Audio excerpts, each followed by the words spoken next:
예, 제가 오늘 드릴 말씀은 SK 하이닉스가 청주에 LNG 발전소를 지으려고 하는데 그 LNG 발전소를 왜 찬성할 수 없는지 그 이유를 좀 말씀드리려고 합니다. 저는 여기 써 있는 것처럼 청주충북환경운동연합에서 일하고 있는 이성호라고 합니다. 반갑습니다. 첫 번째로는 LNG 발전소를 찬성할 수 없는 이유가 청주의 대기질 상태 때문입니다. 신문 기사들인데 작년 3월 달입니다. 미세먼지 최악, 충북이 미세먼지 최악이라는 신문 기사들이고요. 신문 기사가 아니어도 아마 청주 또는 충북이 미세먼지가 전국적으로 가장 안 좋다는 건 다 알고 계실 겁니다. 뭐 기사로도 많이 나왔고 실제 데이터 상으로도 그렇게 나오고 있습니다. 뭐 그전 기사인데 이거는 그때그때 다를 수 있는데 청주가 고농도 미세먼지 전국 10대 도시에 들어갔던 적도 있습니다. 두 번째로는 그 들어오려고 하는 위치 때문입니다. 보시면 환경영향 평가서에 나와 있는 그림이고요. 청주시입니다. 옆에 산업단지들이 많이 있고 들어오려고 하는 위치가 요 빨간 점 여기입니다. 영향반경이 10km고요. 환경영향 평가할 때 그래서 대기질 영향반경은 10km로 잡고 합니다. 10km란 얘기는 영향이 10km인데 이 10km 반경 안에 청주 시내가 다 들어갑니다. 이런 곳에 그리고 바람 방향 주로 북서풍이 불어오는데 청주 시내 입장에서 여기에 위치하게 됩니다. 이 위치가 문제가 됩니다. 좀 더 자세하게 보면 들어오려고 하는 데가 부지가 여기입니다. GX 칼텍스 운전학원 하이닉스 여기에 들어오는데 직선거리를 찍어봤습니다. GLCT 아파트 있고 현대백화점, 롯데아울렛, GLCT 아파트 경계까지 700m밖에 안 떨어져 있습니다. 사실은 청주 시내에 LNG 발전소가 들어온다고 하더라도 그렇게 보더라도 무방한 거죠. 세 번째로는 오염물질을 많이 배출하기 때문입니다. 정부의 미세먼지 관리 종합대책에 나와 있는 대책입니다. 보시면 미세먼지는 직접 배출과 간접 배출이 있고요. 간접 배출은 주로 2차 생성이라고 표현을 하고 실제 먼지가 배출되는 게 아니라 황산화물, 질소산화물, 휘발성 유기화합물과 같은 것들이 미세먼지가 되는 게 간접 배출 2차 생성입니다. 근데 간접 배출과 2차 생성이 전체 배출의 72% 정도라고 하고요. 대부분이라고 표현할 수도 있겠죠. 이 간접 배출의 대부분, 2차 생성의 대부분이 말씀드렸던 것처럼 황산화물, 질소산화물이고요. 이 질소산화물이 아주 중요합니다. 그래서 정부에서도 미세먼지 저감우리에서 질소산화물과 황산화물을 관리하는 게 필요하다고 하고 있습니다. 그런데 LNG 발전소가 가동이 되면 이 자료는 작년에 하이닉스가 언론 설명회를 한 적이 있고 거기에 나왔던 자료입니다. LNG 발전소가 가동되면 하이닉스는 LNG 발전소를 SEC라고 부릅니다. 스마트 에너지 센터라고 부릅니다. 하지만 저희는 LNG 발전소라고 부릅니다. 가동이 되면 질소산화물, 앞에 있었던 질소산화물 배출량이 205톤 배출하게 됩니다. 연간 205톤을 계속 배출하게 되는 겁니다. 그 양이 어느 정도냐 하면 사실 비교가 쉽지 않은데 2018년도에 청주에서 오염물질을 많이 배출하는 순위입니다. 그 순위를 질소산화물 순위로 다시 정리를 해봤습니다. 두 번째로 가장 많이 배출하는 곳이 현재 지역난방공사입니다. 29만 써 있는데요. 209톤입니다. LNG 발전소가 지어지면 205톤이 나오고요. 현재 청주에서 두 번째로 질소산화물을 많이 배출하는 곳이 지역난방공사인데 209톤 배출합니다. 청주에서 2등으로 질소산화물을 많이 배출하는 곳만큼 배출합니다. 2등짜리가 하나 더 생기는 겁니다. 안 좋은 곳으로. 네 번째로는 LNG 발전소와 관련돼서 논란 중에 한 가지가 석탄이나 이런 것보다 LNG가 나은 거 아니냐 이런 이야기를 합니다. 하지만 청주에는 석탄이 있었는데 이걸 대체하는 LNG가 생기는 게 아닙니다. 생짜로 LNG 발전소, 오염물질을 배출하는 시설이 들어오는 겁니다. 작년에 그 언론 설명회 때 나왔던 자료 중에 또 하나입니다. 보시면 석탄보다 LNG가 미세먼지를 덜 배출한다. 뭐 이런 설명을 하고 있습니다. 지역난방공사도 시민사회, 환경단체, 주민들이 요구해서 벙커CU라는 기름을 LNG로 바꾸기로 했습니다. 한범덕 시장님은 이런 얘기를 해요. 왜 지역난방공사 벙커CU는 LNG로 바꾸라고 하면서 하이닉스가 LNG 발전소 짓는 걸 반대하냐 이런 얘기를 합니다. 근데 말씀드렸듯이 그리고 하이닉스도 그런 설명들을 하는데 석탄보다 LNG가 낫지 않냐. 하지만 청주에는 석탄발전소가 있는 게 아닙니다. 석탄발전소를 하이닉스가 갖고 있고 이것을 LNG로 대체하는 게 아닙니다. 벙커CU를 LNG로 바꾸는 건 오염물질이 그만큼 줄지만 새로운 LNG 발전소를 짓는 것은 새로운 오염물질이 배출원이 생기는 거기 때문에 찬성할 수 없고, 석탄과 벙커CU 이것과 LNG를 비교하는 것은, 특히나 석탄, 청주에 석탄이 없기 때문에 석탄과 LNG를 비교하는 것은 사실은 비교 자체가 말이 안 되는 겁니다. 없는 LNG, 석탄이 있었던 게 아닙니다. 없었던 LNG 발전소가 그냥 하나 생기는 겁니다. 다섯 번째는 문재인 정부 들어서 에너지 전환 정책을 추진하고 있는데 그것과 상관이 있는 것도 아닙니다. 8차 전력수급 기본계획입니다. 거기에 보면 우리나라의 2016년 현재 설비 용량이라는 것은 발전소가 지어져 있는 양을 얘기하는 겁니다. 설비 용량은 2016년 현재 106기가와트입니다. 106기가는 1기가가 보통 원전 하나를 얘기하고, 그러니까 원전이 106개 정도 있다고 보시면 됩니다. 그 정도의 원전, 석탄, LNG가 발전소가 있다는 겁니다. 근데 그 중에서 설비 용량으로는 LNG가 가장 많습니다. 31% 차지합니다. 석탄이 30, 원자력이 22입니다. 그런데 보면 발전량으로 보면 설비 용량은 발전소는 LNG가 가장 많이 있지만 발전량으로 보면 석탄이 가장 많습니다. 그 다음에 원자력, LNG. 설비는 LNG를 가장 많이 갖고 있지만 그렇게 가동하고 있지 않다는 얘기입니다. 신문 기사로도 있는데 2016년입니다. 아까도 2016년이었고요.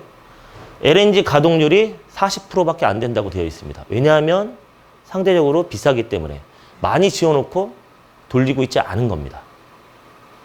거기에다가 아까 말씀드렸던 8차 전력수급 기본계획에 또 나와 있는 내용인데 이미 많이 지어져 있습니다. 그런데 가동률도 높지 않습니다.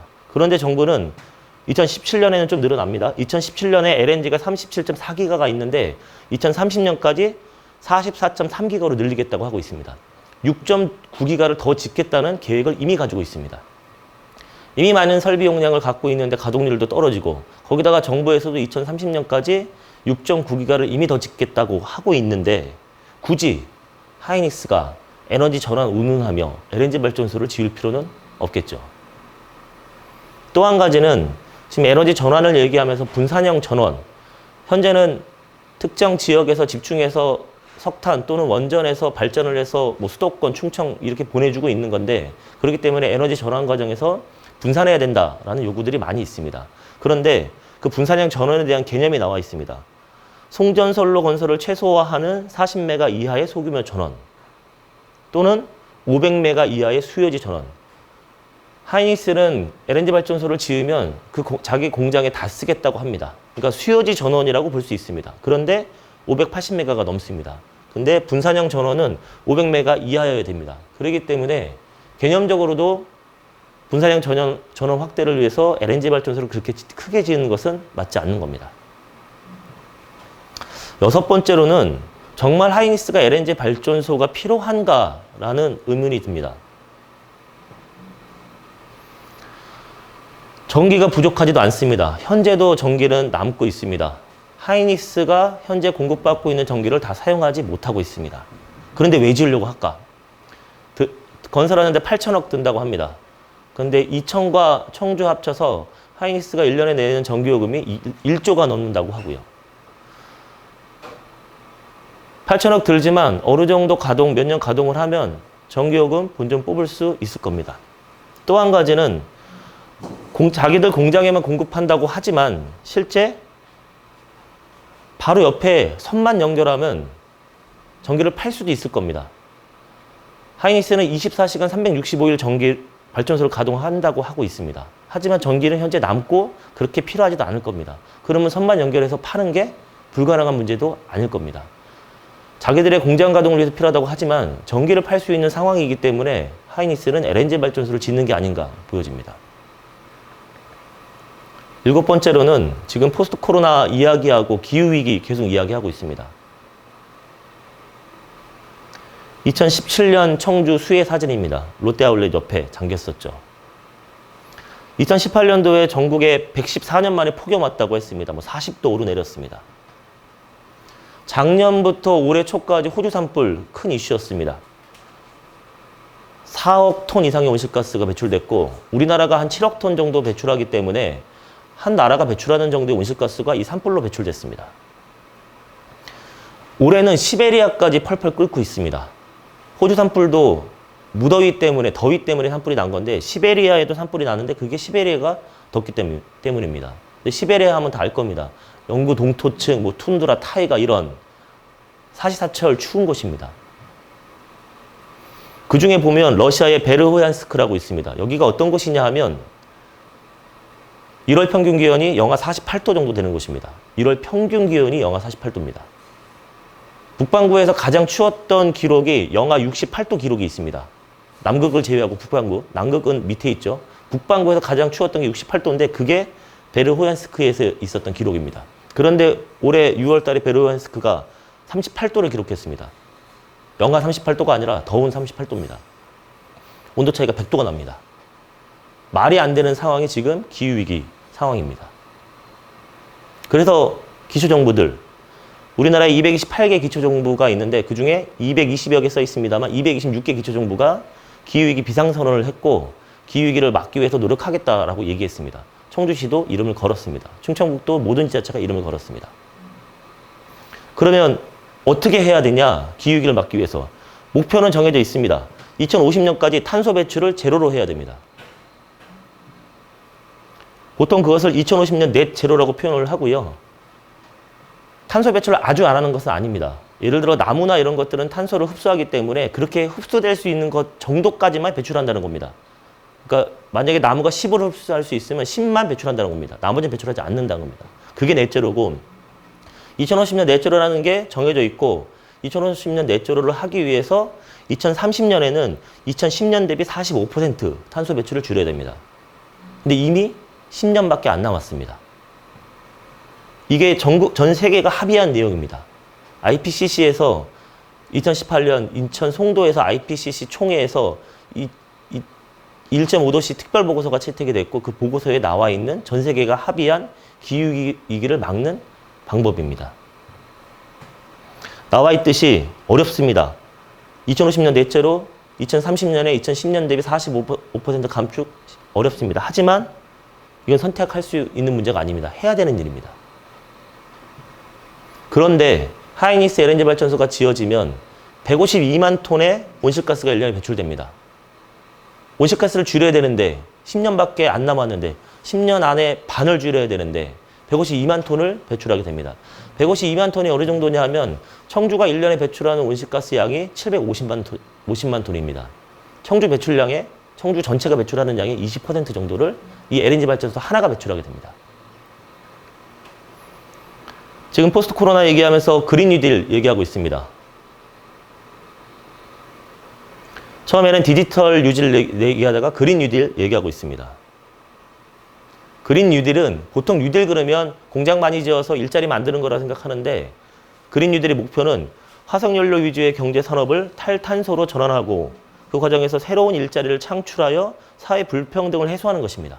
보통은 새로운 일자리 창출만 생각하는데 탈탄소로 전환하고 사회 불평등까지 해소하는 게 그린 뉴딜입니다. 그렇게 왜 하냐 하면 일자리가 우선은 많이 생기기 때문입니다.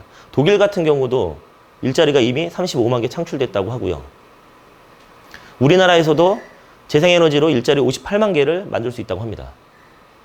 보시면 원전은 3만 8천 명, 4만 명도 고용 못합니다. 하지만 2030년까지 재생에너지 분야에서 일자리 11만 개 이상, 전체적으로 스마트 에너지 산업에서 38만에서 58만 개가 생길 수 있다고 합니다. 마지막으로 LNG를 지금 건설하는 것은 자초자산입니다. 자초한다는 거 알잖아요. 배가 어디 뭐 바위에 걸려서 자초한다. 자초자산이란 얘기는 투자했는데 의미가 없어져서 버리는 돈이 된다는 겁니다. 노후 석탄 발전, 가스 발전, 이제 노후 석탄 발전을 가스 발전으로 대체할 때 74조 원이 휴지 조각이 될 거라고 합니다. 왜냐하면 재생에너지 가격이 계속 싸지고 있기 때문에.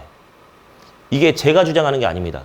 영국의 싱크탱크랑 우리나라의 기술솔루션이라는 곳에서 발표한 자료고요. 현재 우리나라에서는 한국전력에서 노후 석탄 발전 13.7기가를 가스 설비로 대체하려고 하는데 그렇게 되면 2060년이 되면 74조 원을 버리게 된다고 합니다. 기후위기에도 역행하고 그린 뉴딜에도 맞지 않고 오염물질도 배출하고 거기에 투자하는 돈이 좌초자산이 되는데 도대체 LNG 발전소를 왜 지으려고 하는지 아주 구시대적인 발상일 수밖에 없고 이제는 우리가 포스트 코로나 준비하면서 바뀌어야 될 상황입니다. 청주의 뿌연 청주 사진입니다. 우암산입니다.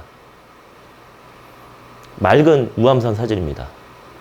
LNG 발전소가 지어지면 청주의 대기질은 심각하게 영향받을 것이고 포스트 코로나 그린 뉴딜 기후위기를 막아야 되는 우리에게도 쉽지 않은 상황을 만들 수밖에 없습니다. 그렇기 때문에 저희는 LNG 발전소를 반대하고 짓지 말라는 요구들을 하고 있는 것입니다.